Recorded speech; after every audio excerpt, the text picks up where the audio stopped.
And happy Wednesday to the world out there, and happy Wednesday and Thursday to Ross Thursday, Wednesday for Zeb. Gentlemen. Good evening. How are you guys doing today? Very good. We got some Seahawks to talk about. We sure do. Seahawks to talk about.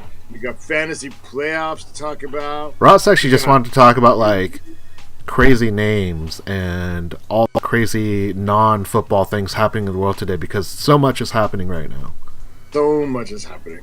And, by the way, 2 years in a row, we knocked Sammy out of the playoffs. You know what? Man. You know what? If I had won, he'd be in. I lost.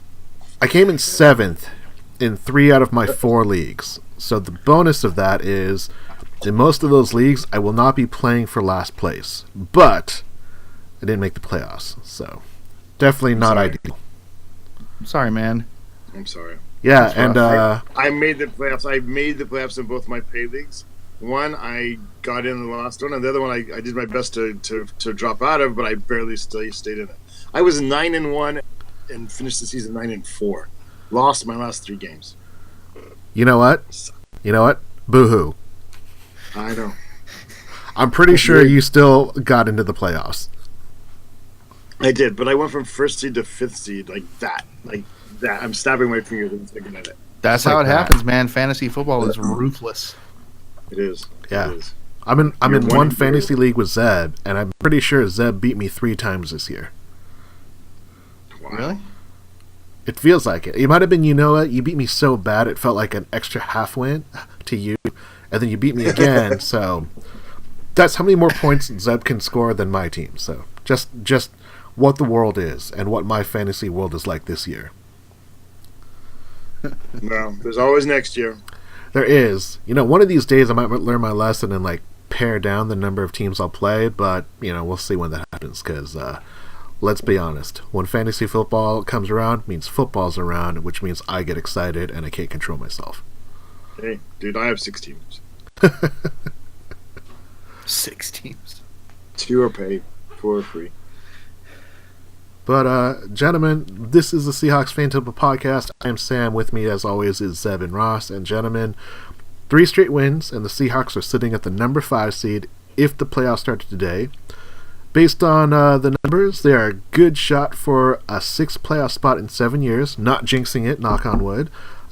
Both Russell and Bobby are making a clear case for MVP on their teams, but what about league-wide?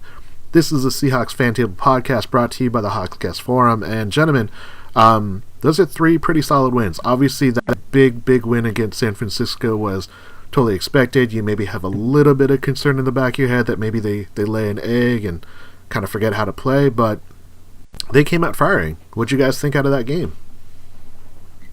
I never even had that nervous. Even against other bad teams, even against Arizona, there's always that concern in the back of my mind. But against San Francisco, it was never there. It was literally just okay, how bad are we going to steamroll them? It was weird. And they seemed to it seemed to be pervasive, right? The crowd didn't seem all that into it. The commentator didn't seem that into it on the television. I don't know. It was lacking in drama a bit. A bit of an exhibition game. Do you attribute that to the fact that Seahawks, outside of the yardage that they gave up, dominated that game in so many ways? Well, I was thinking, even when we were giving up the yardage, it wasn't really convincing, was it? No, you didn't really buy like Pettis is all of a sudden an all-star. You're just yeah, we're gonna have to give them some yards now because you can't just stomp every single thing they do because otherwise you risk giving up big plays. So playing a little bit of soft defense and things happen, and I don't know. It just add the fact that the Seahawks scored really quickly. I don't feel like they ever had a drive where they really had to churn out a bunch of plays to score, unless they made dumb mistakes when they got at the 1, but then took back-to-back sacks. I felt like they got so many chunk plays. I mean, the first score in the second half was a Tyler Lockett 84-yard return, and then Rashad Penny takes to the house on a toss play, and they score in 16 seconds in the third quarter. Yeah, and it was the defense. Obviously we're playing 2018 style Seahawks football right now, and that is the defense giving up a lot of yards.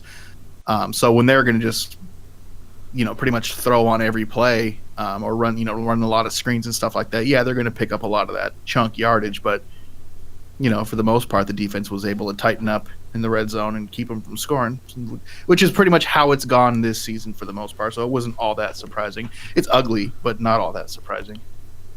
Even though it's ugly, like Ross was saying, he's like not concerned at all. Obviously, I think the team that we're playing helps, but what about that, Zeb? Like when you're watching that defense and they're giving up chunk plays to this third string quarterback, you don't sound worried. Obviously, the competition's a lot lower, but it doesn't seem like that was a concern for you either.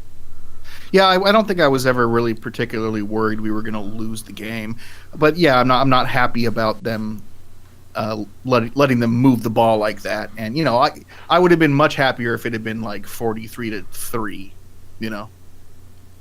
just based on how terrible they are and the kind of players they've had to put on the field to field an actual complete team. They shouldn't be able to compete with the Seahawks at this point. So, but no, there was no concern that we were going to lose that game. It sounds like condescending, but that's just where they're at, right? I mean, right. It's like you said. I mean, like they're on their third string quarterback, and they're playing their third string running back, fourth string. Breda's second, and then Wilson is their third string. Who Wilson actually looked good to me. Like I really liked that guy's burst, and he was quick, and on a lot of plays he looked faster than our guys. So I was honestly a little bit impressed by him. He's got a future for sure, and and Pettis is really not meant to be like their main core, their wide receiver. So really, their number 3 wide receiver was basically playing number 1 wide receiver because Marquise Goodwin was out, and what's the other guy? Anyway. But so they were a bunch of third stringers, and it looked like it most of the game, and that's all right. It's fine. I don't mind a couple more wins like that during the season. It's better for my heart. I have no doubt they'll play us harder in San Francisco or Santa Clara or wherever they're playing these days. You know what? But I'm sure they'll give us a better game. There might be more Seattle fans in Santa Clara than there will be Niner fans. It's possible because. I mean, if you look at the team that they've fielded for the past couple of years, I can't imagine a lot of people want to take that trip from San Francisco or one of the areas in the Bay Area down to Santa Clara because you're driving pretty far, and you're driving pretty far in California Bay Area traffic, which you don't drive to that game. You take the BART. Yeah, I mean maybe rapid transit. No, seriously, you do. Like I don't think you would drive there. But I mean, like people must. Yeah, it would be interesting because we've all seen what their stadium looks like. Fans are not excited. The stadium is not what I think they initially wanted when they built it however many years ago. And the fact that they don't have a great product, it doesn't help. So it'll be interesting. I mean, we're going to see them again in a couple weeks. But, for now, we've got the Minnesota Vikings coming up. But final thoughts about that San Francisco game before we kind of trudge ahead. It was fun. I've been missing a good old fashioned blowout. I'm sick of these nail biters. We a little bit sad that the return didn't get all the way to the end zone though. Yeah. Oh yeah. Like it seems like it's been forever since that's happened because of the new kickoff rules. he was about 5 steps too early on his attempted stiff arm. Yeah. Yeah. But it's a good sign that the even the return game's picking up.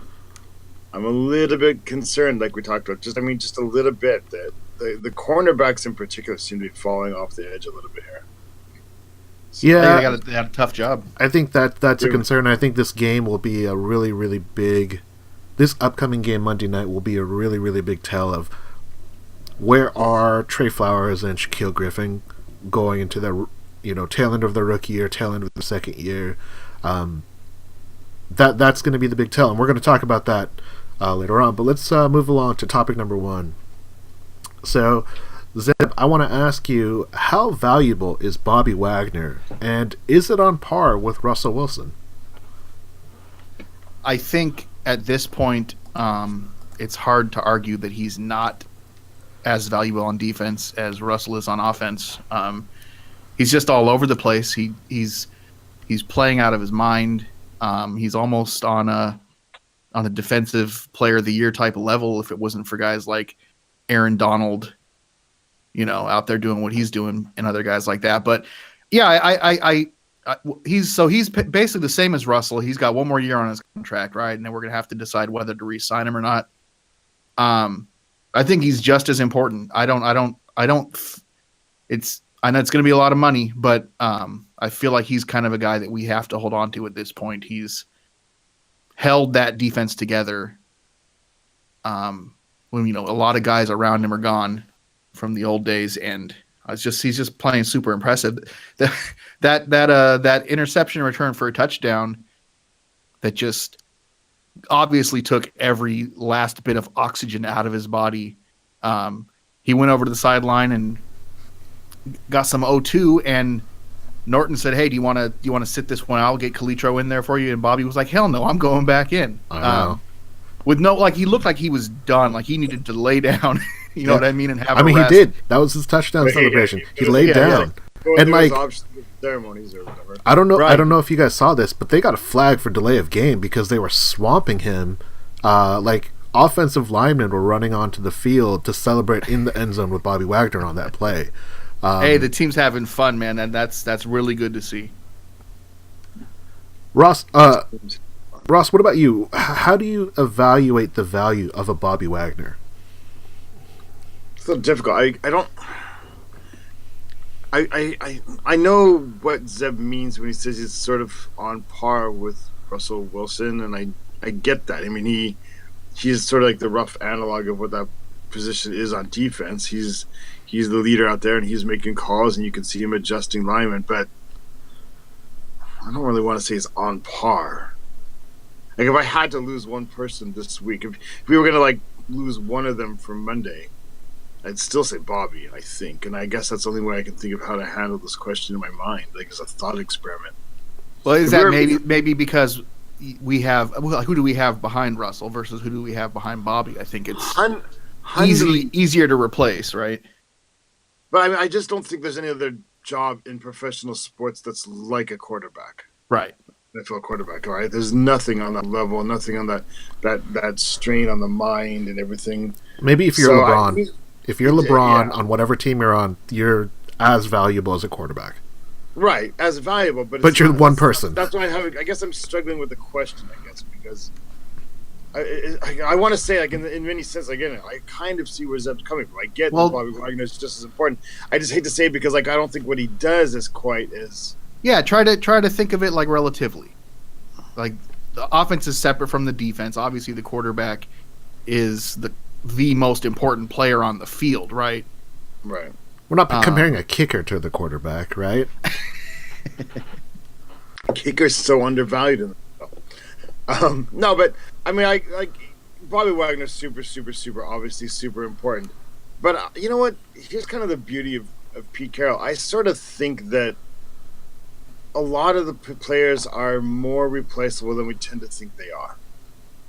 Right? I mean, occasionally a player goes out and everything falls apart. That's happened in the past when Cam or Earl's gone out, for example. But, we get to see these players in and out. We get a little bit emotionally attached to it. But I tend to think that almost all players are a little bit more replaceable than we think they are. But still, at the end of the day, Bobby Wagner, of course, is by far the defensive MVP. But the problem is, there's so Aaron Donald. I want to call Bobby Wagner maybe the best defensive player in the NFC West. But then you look over the Rams and they bought a whole bunch of people and they renewed that guy. So, Right. But I wouldn't call it a stretch to. I mean, I don't know. I was reading today. Is he better than Kuechly? I think he is, but I don't know. 100 times better than Kuechly.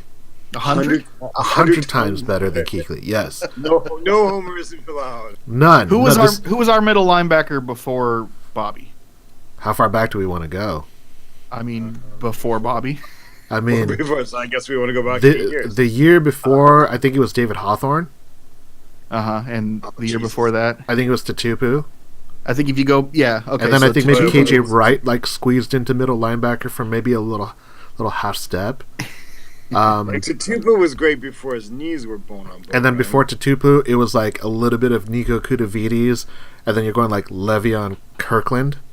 Kirkland. Well, that's way back. I'm trying to remember of all the middle linebackers that have lined up. I think Tutupu had like maybe 3 years where he was really good. Yeah, he had like 3 All-Pro years, another Pro Bowl year, and then, oh my God, I used to have knees years.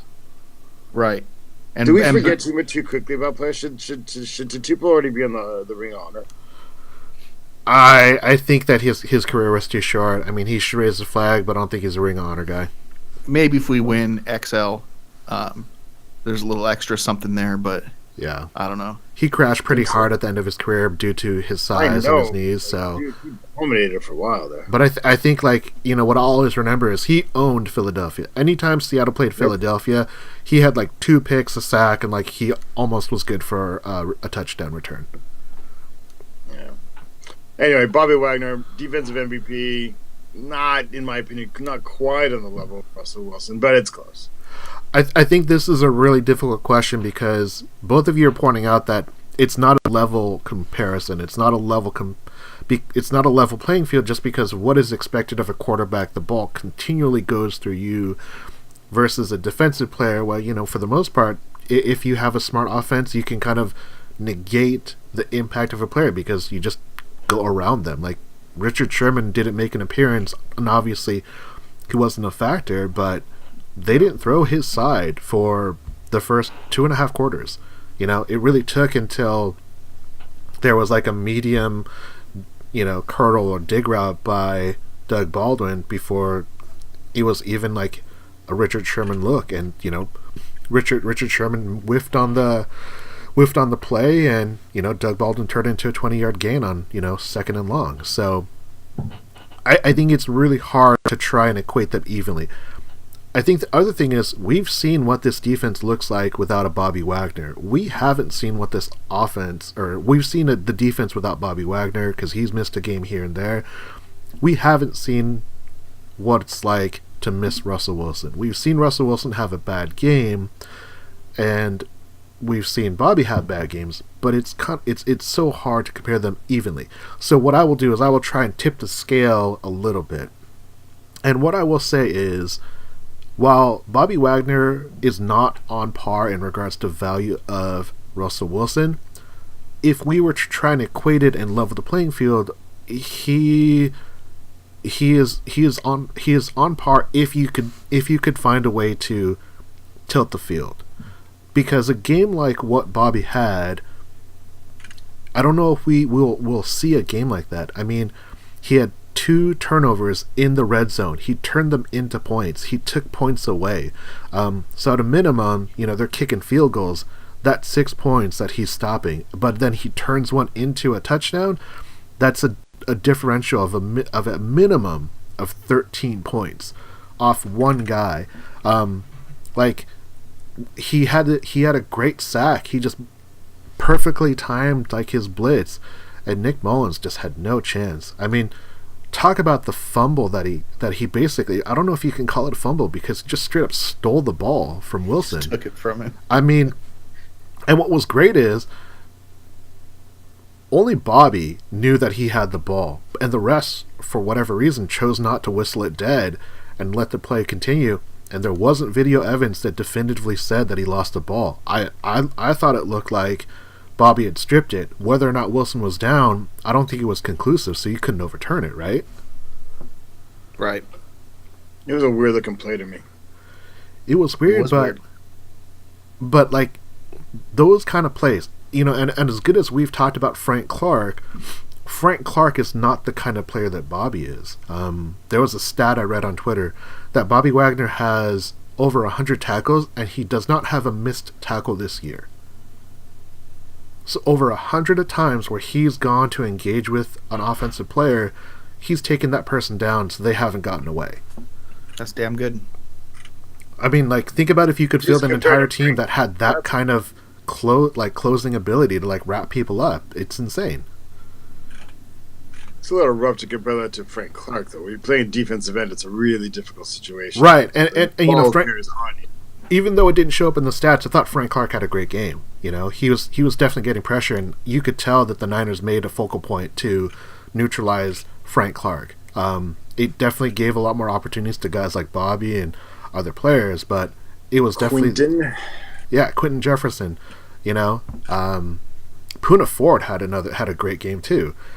He had a start. He started. You know, Jaron Reed had a good game. Jaron Reed had 6.5 sacks for the year. Monster. Out of nowhere, right? I wasn't. Was anybody expecting him to develop like this year? All of a sudden, like he has a pass rush now, and like I don't know. Like I thought he was like a serviceable defensive tackle. I wasn't worried about it, but I didn't expect a lot of like out of that position. But lots of sizzle.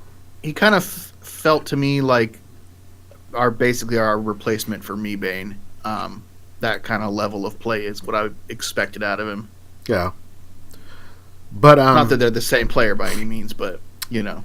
Yeah, and to go back to the questions of the topic, it's hard to say that a defensive player, whoever they are, can be as valuable as a quarterback. It's just an unfair comparison. Right, but if you look at relatively, how valuable is Bobby to the defense? I think if you take him out of there, it becomes pretty obvious how valuable he is. I think if you take him out here, if you take Bobby out, the replacement level from Bobby Wagner to the next one, the gap between Russell Wilson and whoever is his backup, it's that same level. So that speaking relatively, you could argue that he is as valuable to Russell Wilson if you say value to the defense versus value to the offense. You guys don't seem very excited to see about the Hundley era. I mean, I don't think there's enough. We just don't know. You know what I mean? Like, he hasn't looked great. You know what it is? In the chances he's got, but he hasn't looked awful. You know what it is? Russell Wilson is just selfish. He refuses to sit out the fourth quarter in a comfortable leave. You know, that's just going to put out there. He's not a team first kind of guy. He wants those snaps. Is it Tom Brady or is it Aaron Rodgers? There's like footage of like their backup looking like they're going to go into like the team is blowing out another team, and the coaches have clearly told the backup to go in for the next series, and the backup's finally going to get some reps, and he's about to go in, and then you see, I can't remember who it was for some reason. It's either Aaron Rodgers or Tom Brady take their helmet and go onto the field anyway, and the cameras catch the backup quarterback just going, "Oh man, come on!" Thought he was getting a shot. Yeah. If anyone I could see doing that, I could see that like the Patriots do that more so. Because the Packers have been pretty awful the past couple of years. So I'm going to say Tom Brady. Yeah, probably. All right, well, let's move on to topic number 2. So, Ross, this one is for you. This is something that you want to talk about. So, who are you serving crow to this week? I wanted to talk about that? Yeah. Yes. Who am I serving? I did? I don't remember. I'm not a huge crow guy. I'm not a told you. Oh, I see where you're going. I'm really not much of a huge I told you so kind of guy. I try not to anyway. I think I used to more. What? I don't know. I mean, like this week, that's not really a big one, is it? But there's a few people on Twitter and there's a few people out in the interwebs that doubted us, and I've now that we're firmly number 5 and given our schedule, looks like we're really going to be in the playoffs. Like, it's been a good year for like going on and going, you know what? Oh wait, you said we were going to be 6-10. What? But I'm not like I don't think I'm much of a huge in your face kind of. I like to let people kind of let it dawn on them themselves, and if they can't deal with it, you know what? That shows like a lot more about them. And not that I'm a humble person by any measure. It's just I'm not a in your face dude. I told you so about overall performance. Certain players, I get a little bit proud of myself when I'm like scouting out, like as you see, and I'm watching like training camp and things like that, and I can kind of guess where players going. And my pride gets a hold of me sometimes, and I'm kind of happy when I make the right prediction there. But week to week with predictions, I'm not much of a, unless it's somebody I really know that I can. Like I wouldn't mind rubbing your face into Sammy or. Bold prediction right now. Ross makes it to a minimum of 5 training camp sessions next year. That's my favorite. I think I love going to those than some of the games. Because at that time of the year, like anything is still possible. True. I love that feeling. Anyway, Zeb, what about you? Are you serving crow to anyone this year or this week? No, I'm kind of the same. I'm not really much of a crow server. I'm not I don't get in people's faces after a win, and I don't talk a whole lot of smack. I have a few friends who like to do that. A Niners fan and a Cowboys fan and a Saints fan, and they're all great dudes, but they like to talk a little bit of smack before the games. And sometimes when we get the better of them, I might give them a little nudge, that sort of thing. But mostly I'll be quiet, and let them just bathe in it. But especially at this point where, look, we're 7-5. We could go 7-9. It's possible. So I'm definitely not at a point where I'm ready to start telling people I told you so, especially when I wasn't particularly confident going into it in the first place. So when we hit 10 wins, I might start to say a little something to those guys. But until then, nope. I'm gonna keep my mouth shut. I mean, if they win this game on Monday night, that changes the projections. Right now, they're like an 86% chance of making the playoffs. They could make the playoffs with just 2 more wins based upon how certain things break down. There's still a lot of the season left to play. 4 games are so much to the NFL. I mean, we're talking about a quarter of the season. So, obviously, there's a lot to play for. Like you guys, outwardly, I'm not going to say anything to anybody if they want to, chirp and, speak their mind. But definitely in the back of my head, I'm like, oh, I'm gonna find some articles to send you, or I'm gonna retweet some things, or I'm gonna try and find you in a corner, and I'm gonna pull a straw out and drink some of your tears. I will definitely relish when I get those opportunities, because outwardly I would never do it, but in my mind I would definitely relish those opportunities, because a lot of it, what it is this Seattle team, and we've talked about it. We've been fans long enough that we know what it's like to feel quote unquote disrespected. Even when they went on their Super Bowl run, so many teams doubted that they had a chance to win. This team, obviously, they're not necessarily that caliber, but their projection is very positive.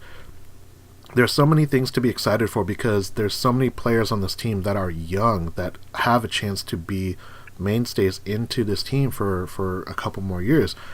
And if this is the first step to multiple jumps up, I think it's positive.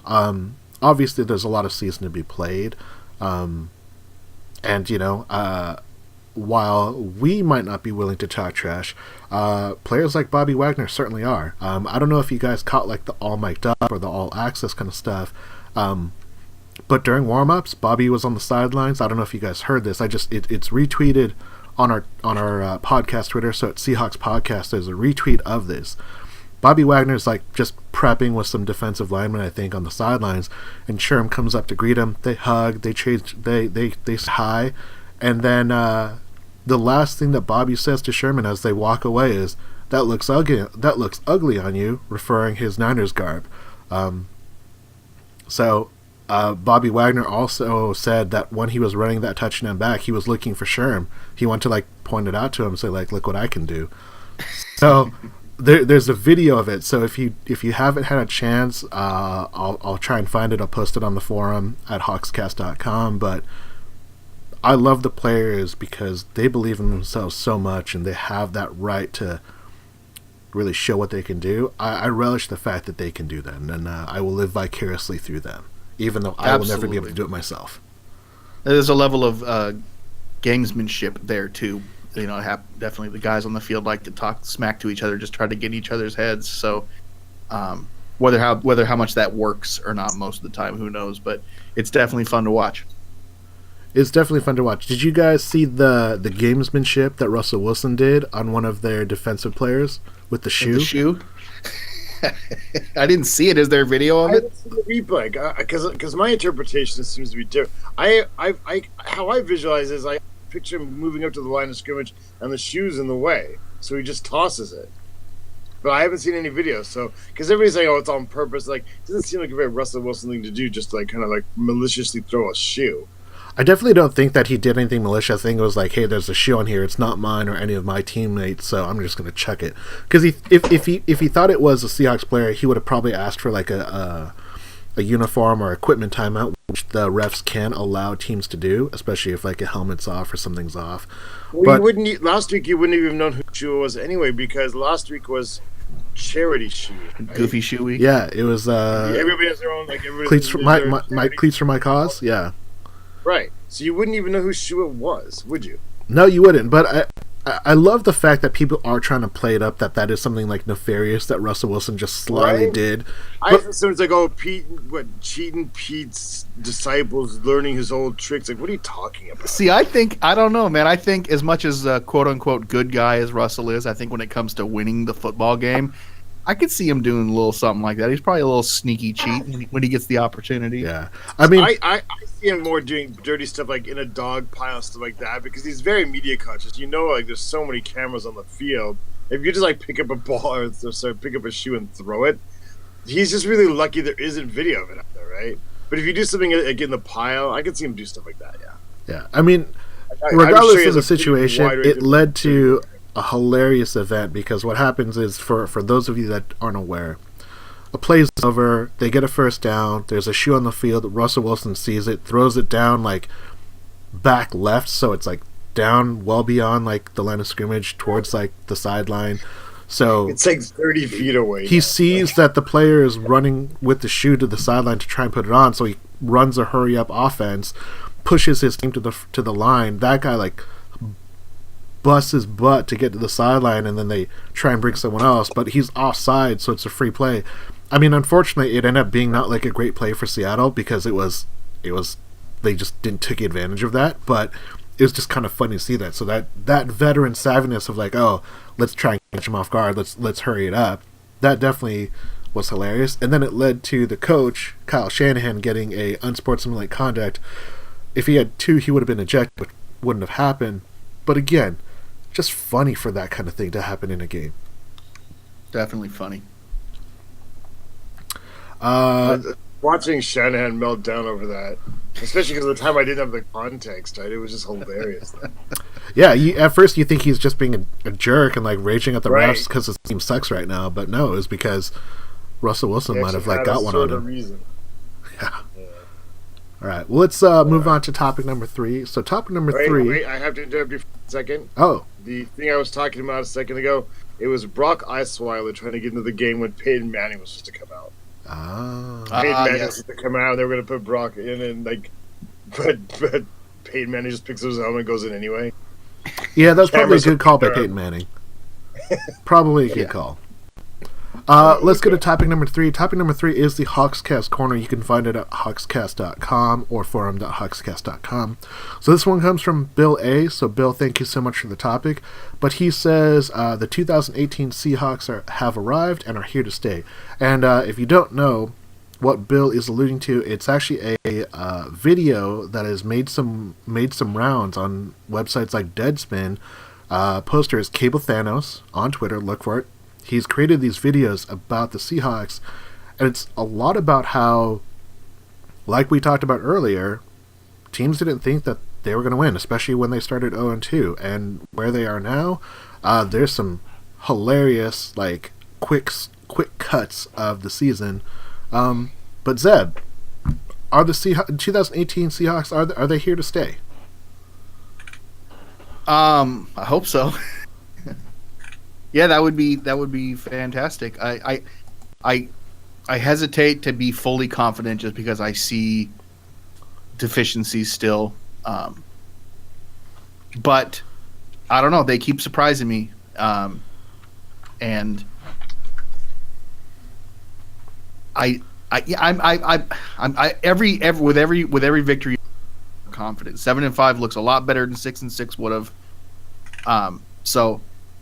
Yeah, I think if we can beat Minnesota Monday night, that's going to do a lot for my confidence level, especially with guys like Adam Thielen and Stephon Diggs out there. If our cornerbacks and safeties can handle those guys and keep them in check, and then I'll definitely be closer to being able to say that they are here to stay. Ross, what about you? Because this question, you do have to kind of project for the future and what you think they're going to do over these last 4 games, but they're the 5th seed currently. They own the tiebreaker over Dallas. Dallas is currently leading the NFC. Minnesota has a tie, so that means that Seattle has to always be a full win ahead of them. But are the Seahawks here to stay? Oh, for sure. There's no way they're not a fade out kind of team. I mean, if anything, they should be. The defense doesn't look like it's getting better like I hoped it would be, and I don't expect it to fade. The offense is just getting deadlier and deadlier, and look out now, but Penny's up and coming all of a sudden, and yeah, they're here for sure. They're for sure. I think they're going to be the team nobody really wants to play once it hits, January. We're going to be in the playoffs, and I don't really think that even the Rams would be looking forward to playing us a third time, to be honest. I got a quick Twitch chat here from Palming Productions. They say too many unknown factors with this team this year. And I think that's kind of what you're alluding to, Zeb, that you want to believe that this team is here. I'm a little bit more with Ross because I think they have a lot of deficiencies, that the secondary is not playing the way we want them to at a consistent level. They're giving up a ton of yards. They get really stout once it comes into the red zone, which is great, but just having teams play in that area, you're kind of playing with fire, because if Bobby Wagner doesn't get 2 turnovers in the red zone, maybe that game's a lot closer, and then you're clenched up a little bit. So I think that there's a lot of things to be excited about this 2018 team. I think, however it ends, I kind of feel like I'll still be satisfied just with what we've seen through 12 games so far. The next 4 could completely change that. In regards to if they're here to stay, I definitely think that what they have built towards, the steps, the building blocks they've built upon, have really grown. And I think ultimately what it is this year is the personification of Pete Carroll's philosophy of win forever. And Ross sent us the books. I read it. It was a great read because it was really interesting to get into psyche. But you see a lot of those things that Pete Carroll talks about that this team is trying to do. It's belief in his desire to build a team that runs the ball, controls the clock, plays smart with their quarterback, and gets turnovers. I mean, those turnovers that they had in those games, those were 3 hard-fought turnovers. Did you guys see the interception that Bobby had? Like, he stayed on the line, on the goal line, and didn't move until that ball was thrown, and he just struck just fired out of a rocket. This year he's doing that. I mean, he's always been that style of play, but this year it seems even more pronounced. Where the first second, you're usually players who are really good at play as instantly responding, right? But he just lets the play come to him at first. He does nothing for a full second and a half before he's really sure what's happening, and then he's on it. It's weird how long he'll freeze. And you see now the other linebackers starting to kind of copy that a bit.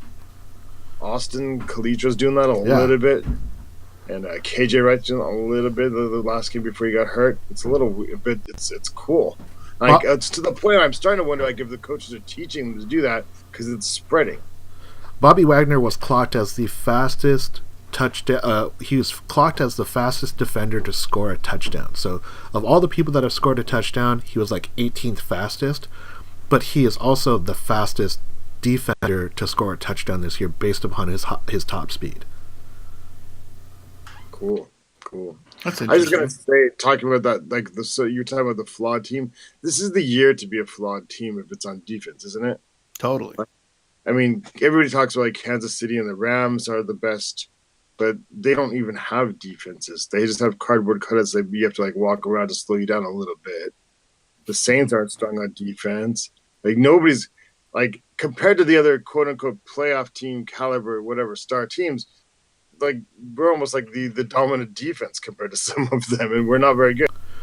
This year, like, is a weird year that if you have a really stout defense, you might not actually be that good as a team.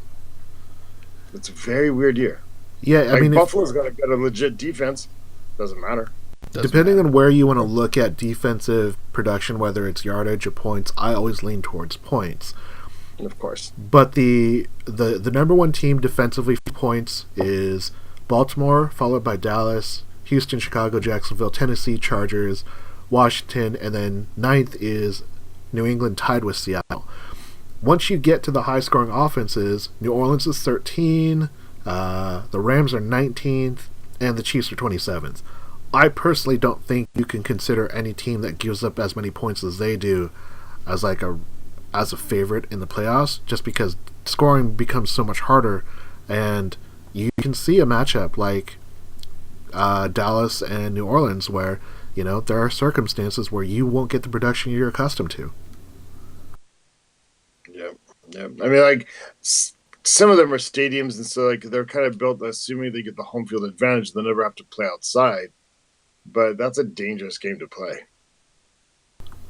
It is. Or, like, you're playing in LA, and, like, you know, even in December in LA, you're still playing in 72-degree weather, but still, that's not a game I'd want to play. I'd want to have some defense. Well, I mean, LA didn't do it on purpose. It's a mystery as to why LA's defense is that bad. Like, they spent half their money and brought in every available good free agent on defense that was a name brand. They brought them all in, and they still suck. And they have Aaron Donald playing as good as a defensive lineman has ever played, right? Like, this guy's unbelievable. People mentioning him as an MVP candidate, and I kind of laugh because, yeah, he's individually dominant, but he's not elevating his defense at all. It's almost like it reminds me a little bit about in baseball right now, how, like, everything's either a home run or a strikeout, and there's nothing in between anymore. Like, you either get the sack because you're so focused on the sacks, or you're giving up 25-yard completions for the Rams, right? There's nothing in between. So I don't think he can really be an MVP candidate because he's not elevating the defense. It's the horrible defense. Yeah. I think that's the one thing that I personally have a hard time trying to give Aaron Donald all those accolades. Individually, his stats are beyond impressive. Like, if you take his stats and just, like, objectively look at that, that is worthy of MVP consideration.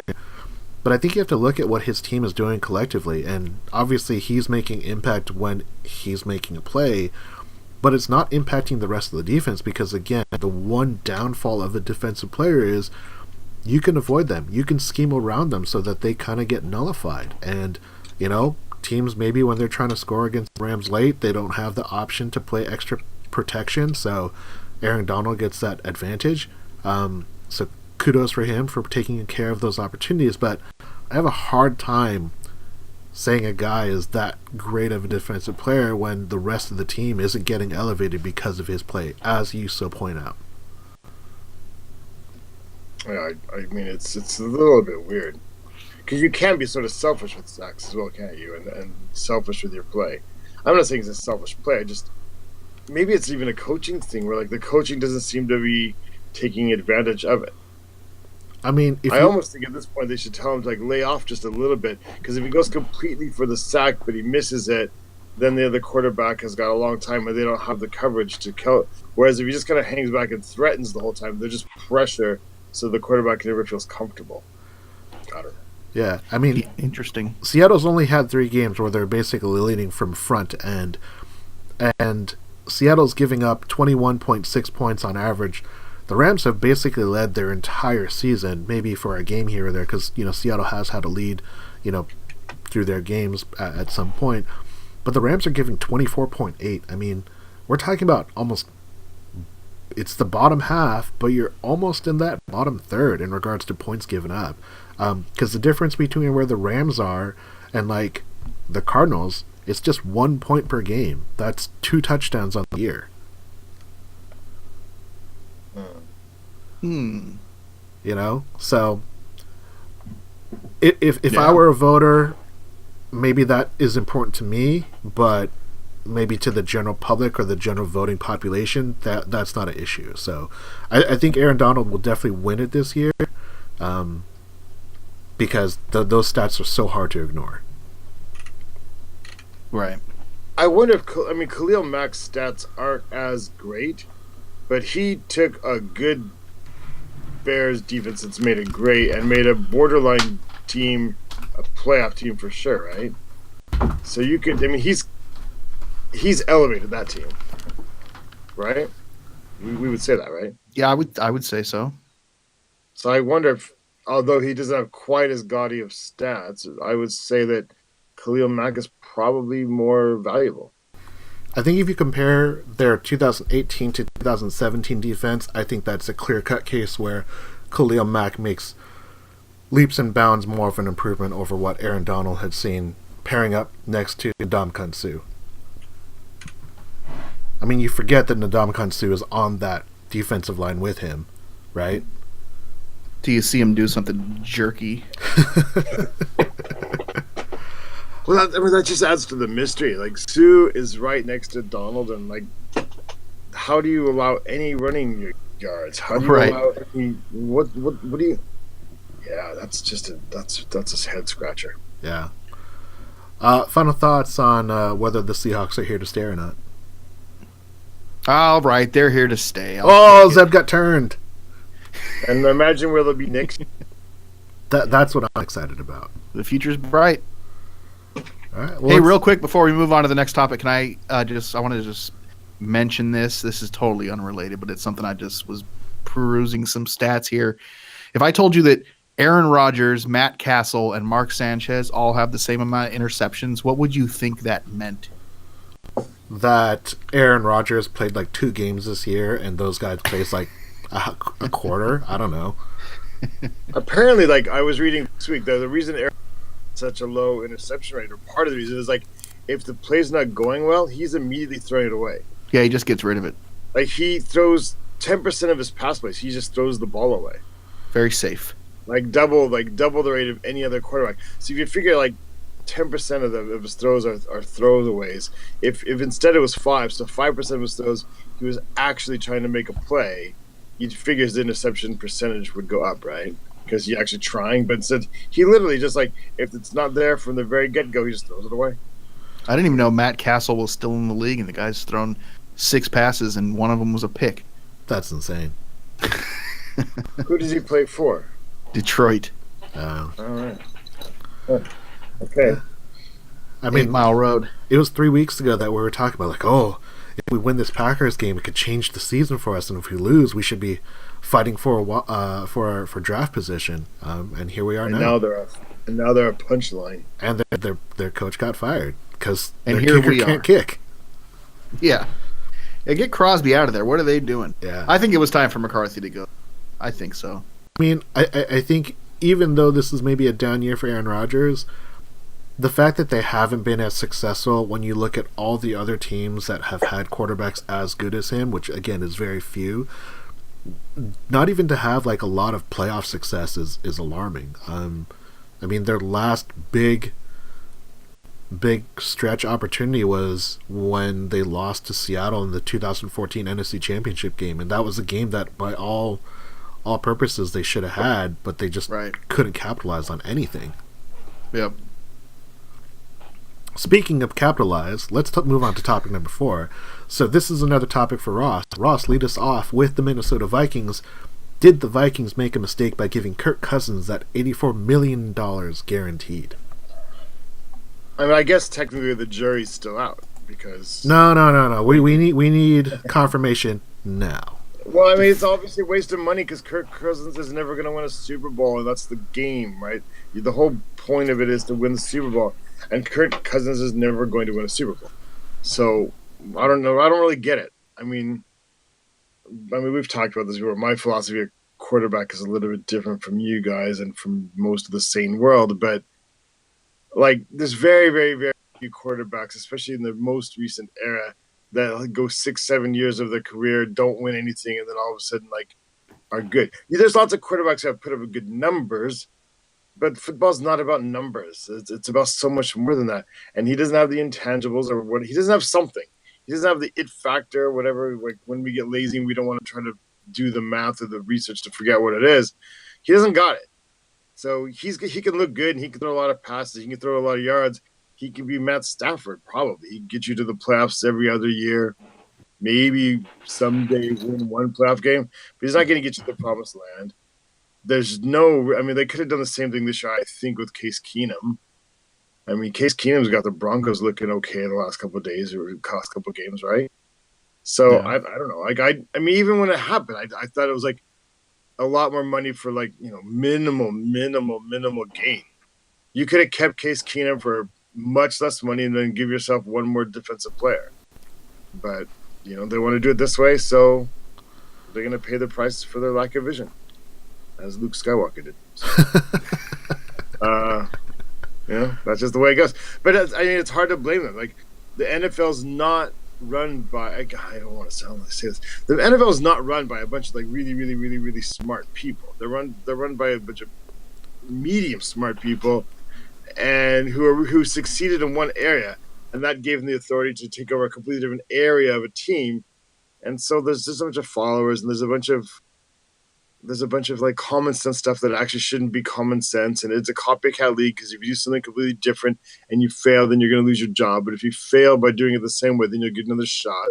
So everybody plays it safe and everybody plays it dumb. And so you keep giving money to these people year after year after year, like Matt Stafford, Kirk Cousins, all these people who are never going to get to a Super Bowl. Instead of actually going out there and being creative and trying to do something a better way. Should have stuck with Case Keenum, really. Literally was the exact same guy. Anyway, that's my opinion. Zeb, where are you? Real quick, Palmieri Productions chimes in again and says, hell yes, the Vikings made a mistake giving that money guaranteed. Where are you on the Kirk Cousins and the truckload of money that he got? Now look, I've never had an NFL GM ask me whether or not they should sign somebody and for how much.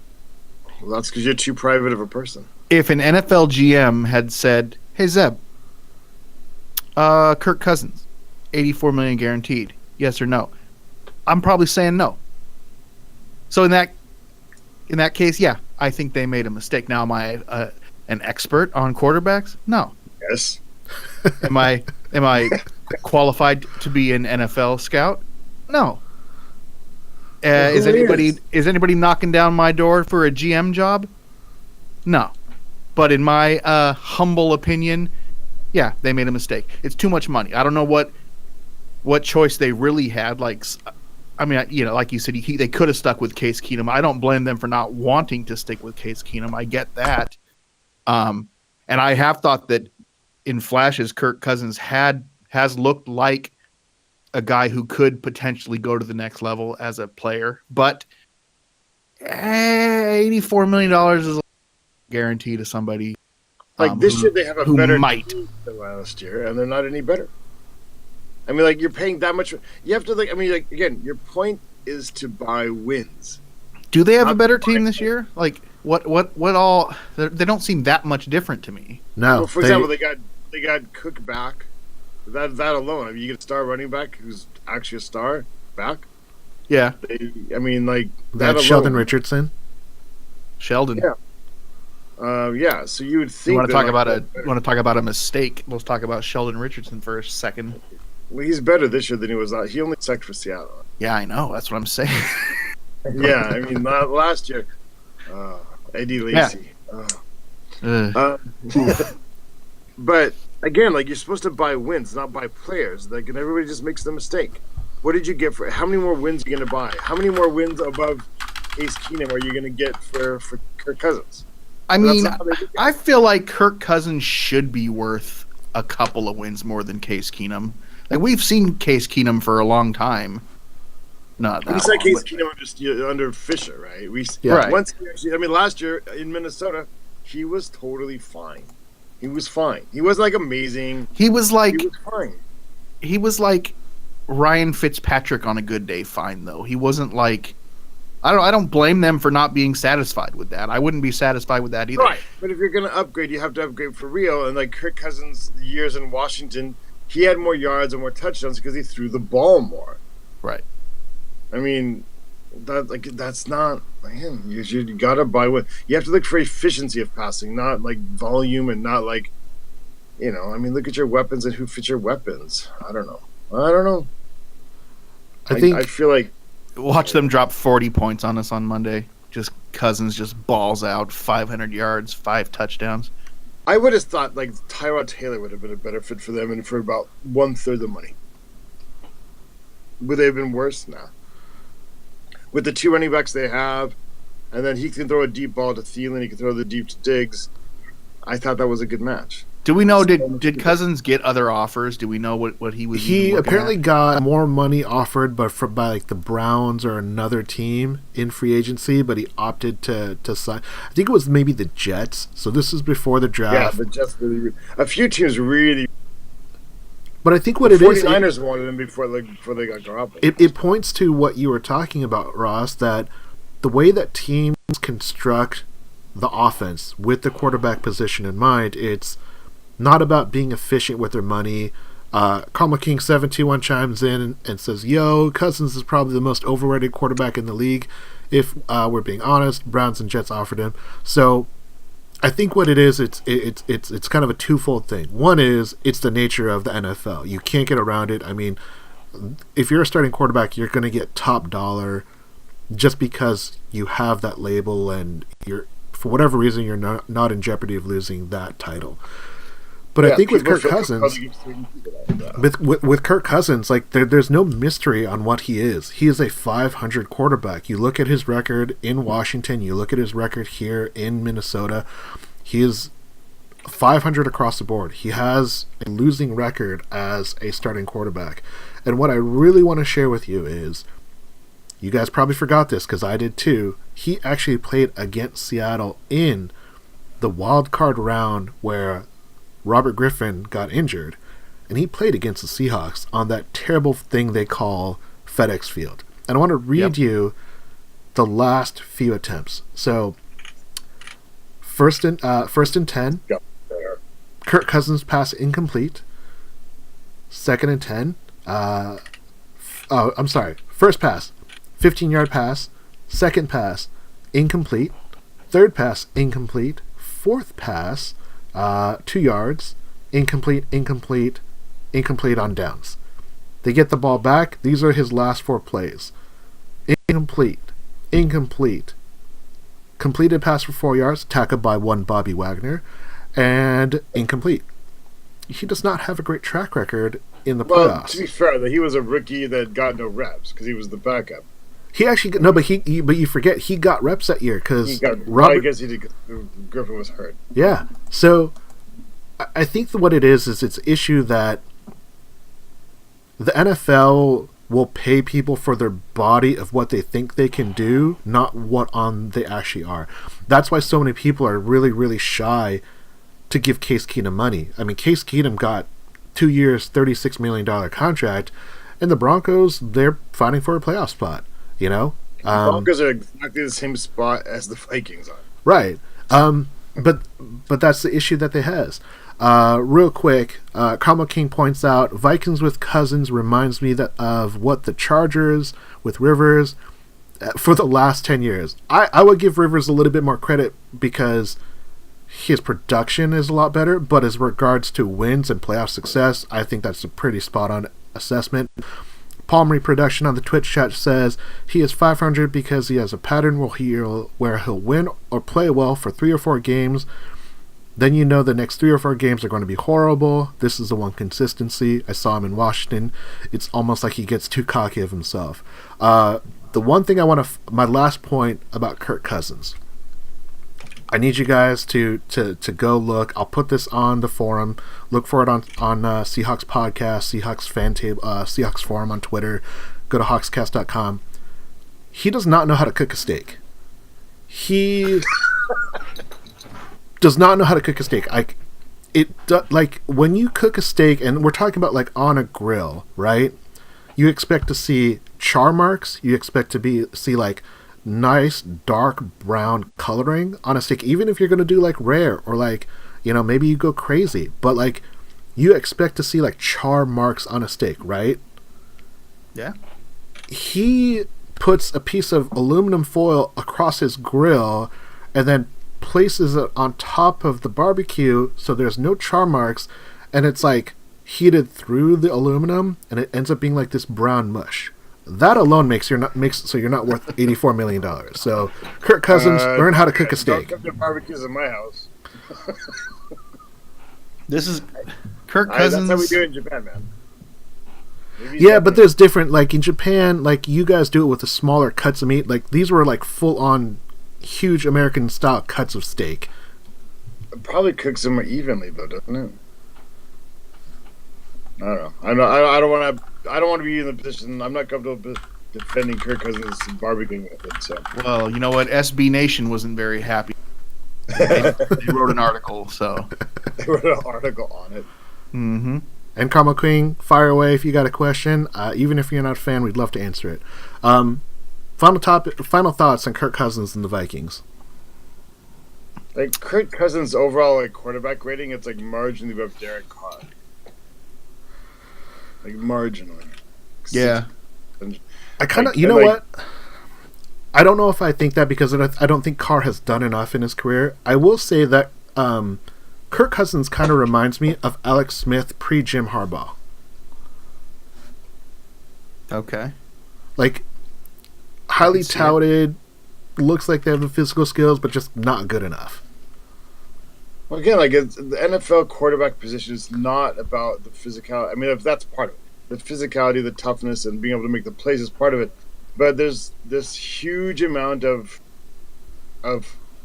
mystery, right? Of it factor that nobody's ever actually been able to figure it out, but it actually defines everything. Because there's a whole bunch of quarterbacks who seem like they should be all-time greats, who have all the skills but don't. And there's quarterbacks who don't have any of those things, but they get them there. And sometimes it's because the defense picks them up or whatever. But that's not the only explanation, because there's lots of people who in the same position don't get that, right?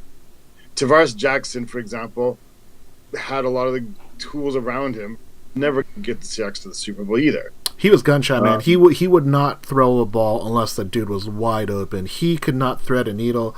That was his problem. Yeah. I mean, I don't know.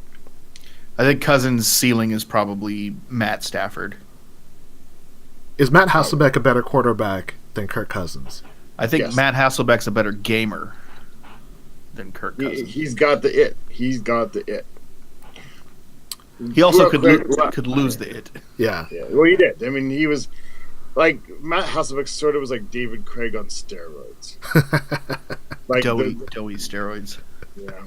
But yeah, last thing, Case Keenum last year, his rating while playing for his quarterback rating while playing for the Vikings was 98.3. So I mean, like that's essentially what Kirk Cousins is. Kirk Cousins' career is 94.7.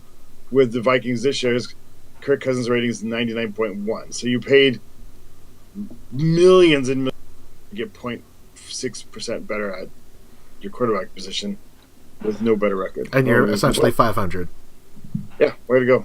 Woo! So before we get to our predictions, Carmel King wanted to write in. Carmel King says, I'm not a Seahawks fan, but I have a question that I've been wondering for a while, this year, now, or if you guys are willing to answer. And the question is, do you guys think Russell Wilson finishes his career in Seattle? I have my thoughts about this. Ross, I know you have lots of thoughts on this, but Zeb, we'll hit you off first.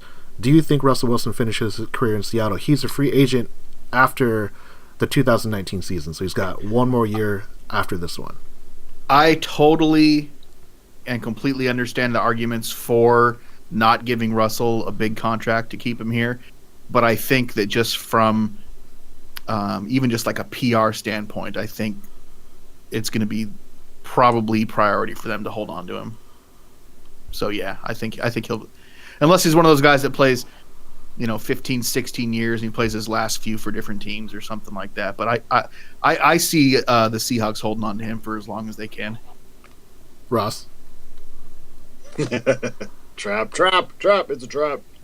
Hold on, Akbar calling it a trap. Yeah. Am I the GM? No. He'll get his next contract, but I think the scenario is that he doesn't finish his career in Seattle exactly because of what Zeb talks about. I think he gets a third contract, but when the third contract's done and it's time for him to move on, he's not going to know that it's time to go on because he's a competitor, and nobody wants the show to end, and so he's going to go to Tennessee or Buffalo or the Jets for 3 years and be okay and get him to like a wild card game, and then he'll fade out. And then 3 years or 4 years after that, he'll come back here, and then the year after that, he'll go to the Hall of Fame. So his playing career won't end in Seattle, but he will get one more contract in Seattle. I think Russell Wilson finished his career in Seattle because he and Pete Carroll are tied to the hip. They're essentially the embodiment of each other on the sideline versus on the field. And I know for some people that's not what they want out of their quarterback, but it's who Russell Wilson is, and it's what this team is, and everything goes through him. Hold on. Pete Carroll is 97 years old, 98 I think he's years old? 98 next week. Right. So, like, Pete, if Russell continues to play in Seattle, eventually, it's going to be without Pete, man. I think it will, but I also think that Russell Wilson's skill sets, like, you look at what he's doing this year, like, we had big concerns about Brian Schottenheimer and what he was going to do, and could we play with him because he doesn't have a great track record. Russell Wilson's having one of his best years. Russell Wilson is only one of 2 players in the NFL that have a plus 100 quarterback rating for their career. I get it, but check this. We're about to have a new owner. It could decline. I'm totally with you. I totally see that point. Eventually. And, like, is the new coach going to want an over 35-year-old Russell Wilson, or is he going to want, like, his new dude? I mean, we're talking about this. That's going to be like in 2025. I fully agree that is a reality. But I think what the team will do, it's maybe hard to talk about it, but it depends on how you have put that perspective. Yeah. It's hard to know without knowing owner is. Let's wrap it up and let's get into some predictions. So, Ross, I'm going to hit you up first with all of these predictions. What's your final score for the Seahawks? This is hard this week. I think we win, and I don't feel like it's going to be a high-scoring game, but at the same time, I don't know how we can contain the Vikings. So we kind of go into shootout mode the second half, so we're going to look at something like 31-24, something like that. I don't know how getting the score. That's about where I'm at, too. I think it's going to be somewhere in that area. I'm looking for another scoregami type of day, though, maybe 32-22. Scoregami, for those of you who don't know, the Seahawks just had their 9th consecutive year in a row where they scored a score that had never been done in NFL history before, and they've won every single one of those games. So thank you to Seabass for missing a couple point afters and getting us in scoregami. Karma King points out and says they see a lot of Breeze and Sean Payton with Russ and Carroll. I think that's a pretty good analogy. I think the one thing is Seattle hasn't seen that downturn that Breeze and Payton had for a couple years. Obviously, maybe impacts due to Bounty Gate. My final prediction for the score is 24-21. I think it's going to be a little bit lower scoring than we expect. Karma King has the Seahawks at 21-13, which, again, I'll love. Ross, who is going to be the Seahawks' leading rusher? Carson, Penny, or Davis? I just feel like the way the Vikings set up on defense, it's going to favor Penny's style a little bit more this time. I'm still a Carson guy, but Penny for this game. I'll go Carson. I think Ross made a really good point, and now that he said that, I'm having a hard time going against it. So I'm going to go with Penny as well. I think he's played great. He looks in shape. Palmery Production says it's at 28-21. We're going to assume it's the Seahawks because it's the Seahawks FanTable Podcast. Now, here's a trick question. Here's a tough question. Seahawks rushing TD scorer, Carson, Penny, or Davis? Wild card, Russell Wilson. All right. I'm down. I'll go with Carson again. I think Carson will try to get it, but I think what's going to happen is they're going to have that hard time getting that extra yardage. I think that Penny is going to get some action outside the red zone. He might take it to the house like he did last week. Did you feel like Sheldon Richardson's going to have a couple stops and all is going to be really bitter? I don't know, man. He stopped right there in the red zone. Maybe, but I don't know. We'll see. He just did like a 1 year take the money job in Seattle. Now he's playing for real again. What's up with that? Well, he was under contract, so it wasn't really money that he was like fighting for. But point agreed. Tyler Lockett touchdown, yes or no, in any capacity, rushing, receiving, kick return. Yes. Keep it going. Yeah, I just want to mention how pleasantly surprised and happy I am to see how consistent Lockett has become as a wide receiver. So I'm saying, yeah, he gets a touchdown. He's balling out. He's having a great game, scoring touchdowns, getting great touchdown celebrations. Yes, he's going to keep it up. Were any of us in favor of the contract he got? I was in favor. I think I was against. I understand why people were against it, but I think I was on the fence, but slightly against. I was neither for nor against.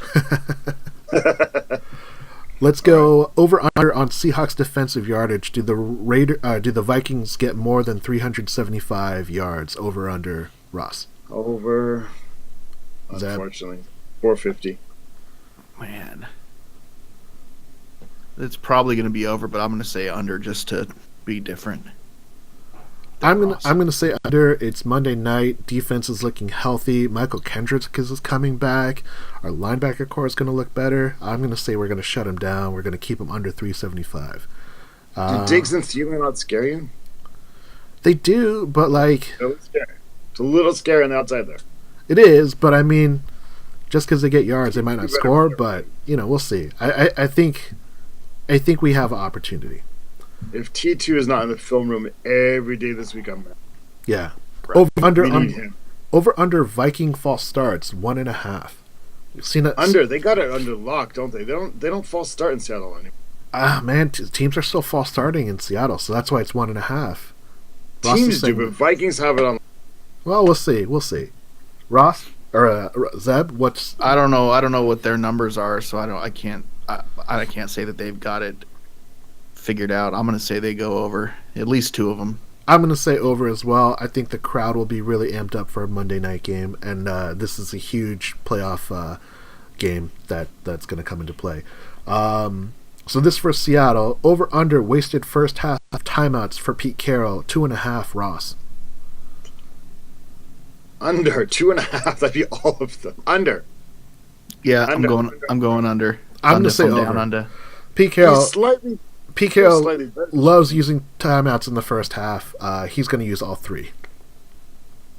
Like he's so weird about that. Like he's so smart about everything. Except like he'd rather like lose a timeout than 5 yards. Like, dude, it's 5 yards. It's a timeout. We only get 3 of those. Yeah. What are you doing? 5 yards, man. It's first down. It's okay. All right. Last prediction for the night. Over under Seahawks turnovers forced 1.5. Turnover fiesta. It's going to be like 3 turnovers, man. Way over. Double that. Far over. 2 picks, 2 fumbles. Woo. Quick shout out to Tony, who pointed this out to Ross, who then pointed it out to us.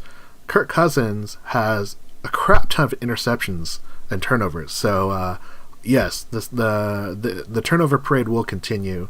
And, gentlemen, that's our show. The Legion of whom shall feast. Zeb, you have any shout-outs that you'd like to give to the crowd today? I want to give a shout-out. I had a shout-out. I forgot what it was. Nope, no shout-outs. All right, we'll save it for next week. Ross? I have a shout-out. Wait a second. Give me 2 seconds. Oh, yeah, shout-out to Brandon Browner. Free BB. Ooh, oh, geez. That's a free BB. He tried to kill somebody. Attempted. I don't know if he tried to. I think he tried to and he failed, which shows that he's not good at that either. Attempted is a synonym for try. Yeah, that doesn't mean that's really what happened. I'm on my man Browner. So. All right. I have my shout out first is to Hines Ward, because he is now the player relations executive for the Alliance of America Football. All these people try to stay connected. Wow. Interesting. And Troy Polamalu, who's the head of player relations. Polamalu. And Justin Tuck. There's all these like wannabe players still like hanging on for dear life, being involved in the AAL. Oh, and then final is to the San Diego Fleet of the AAL for their rabid optimism. They're using a stadium that has a capacity of 70,000 people. Wow. Just a bunch of Navy guys. Compared to the Atlanta Legends, They have a stadium that seats 24,000. So, San Diego Fleet just going all in. Shout out to Palmy Productions and Camo King for chatting with us, and quick shout out to Tony. He chatted while we were pre-streaming earlier today. So check us out on Facebook at Seahawks FanTable. We're on Twitter at Seahawks Podcast and Seahawks Forum. Go to hawkscast.com. Got a ton of stuff we'd love to talk about. We have all our old podcasts up there as well. We are the Seahawks FanTable Podcast. I am Sam. There's Zeb and Ross, and we appreciate you for checking us out. Go Hawks! Seahawks!